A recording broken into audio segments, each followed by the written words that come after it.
Tak bisa dipungkiri, hingga saat ini belum ada satupun investor asing yang masuk ke ibu kota negara IKN. Presiden Joko Widodo tidak menampik fakta itu. Meski begitu, Jokowi optimis para investor asing bakal tertarik masuk ke IKN. Pasalnya saat ini saja sudah banyak pengusaha lokal tanah air yang menanamkan modal di IKN. Ada 3 sektor yang menjadi prioritas yang ditawarkan kepada para pemilik modal, mulai dari pendidikan, kesehatan, dan teknologi. Sebelumnya, Jokowi sempat menyatakan akan menyetop investasi asing di IKN Nusantara. Alasannya kala itu, ia ingin mengutamakan investor dalam negeri untuk ikut dalam membangun IKN.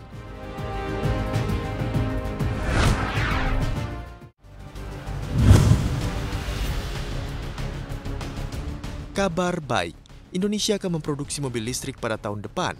Indonesia serius menggarap ekosistem kendaraan listrik. Presiden Joko Widodo optimis Indonesia mampu memproduksi 600.000 unit pada tahun 2030. Indonesia memiliki cadangan nikel dan mineral kritis lainnya yang besar. Cadangan tersebut dapat digunakan untuk memproduksi kendaraan listrik. Target utama hilirisasi mineral di Indonesia adalah membentuk ekosistem kendaraan listrik. Menteri Investasi Kepala Badan Koordinasi Penanaman Modal Bahlil Lahadalia juga menyatakan Indonesia bakal menjadi negara pertama di Asia Tenggara yang memproduksi kendaraan listrik dalam satu ekosistem tahun depan.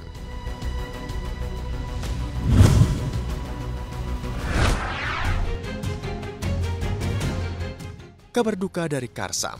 Startup penyedia ekosistem jual beli mobil bekas melakukan pemutusan hubungan kerja atas ratusan pegawai di Indonesia dan Thailand. PHK dilakukan untuk mencapai profitabilitas menjelang penawaran umum perdana saham.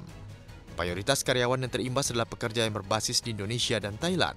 Jumlah pegawai Karsam diperkirakan mencapai 4.000 orang yang tersebar di beberapa pasar di Asia Tenggara. Keputusan untuk melakukan PHK dilakukan meskipun perusahaan mengklaim memiliki kas berlimpah pada Juni lalu. Saat itu Karsam mengumumkan ronde penggalangan dana dari investor lama dan baru. Sepanjang 2022, Karsam mengklaim pertumbuhan pendapatan 250% ke 100,5 miliar US dollar. Karsam menjual lebih dari 150.000 unit mobil setiap tahun dengan pengguna aktif bulanan mencapai 15 juta.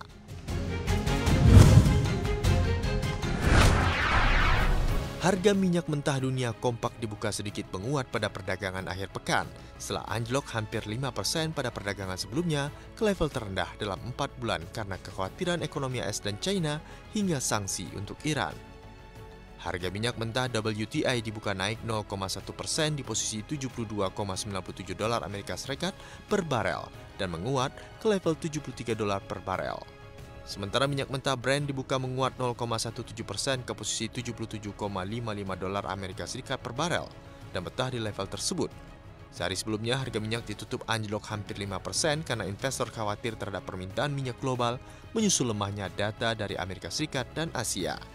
Selain itu, harga minyak juga tertekan karena para pejabat Amerika Serikat pada Rabu mengatakan mereka akan menerapkan sanksi minyak terhadap Iran yang telah lama menjadi pendukung Hamas.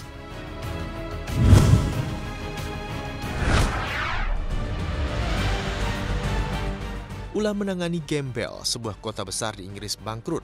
Ini terjadi di kota Nottingham. Dewan kota mengakui jika tengah kesulitan menyimbangkan pengeluaran. Dalam pemberitahuan kebangkrutannya, Nottingham akan menggunakan pasal 114. Dewan harus menghentikan semua pengeluaran baru selain untuk layanan yang harus disediakan oleh undang-undang seperti kepedulian sosial, pengumpulan sampah, dan perlindungan masyarakat rentan.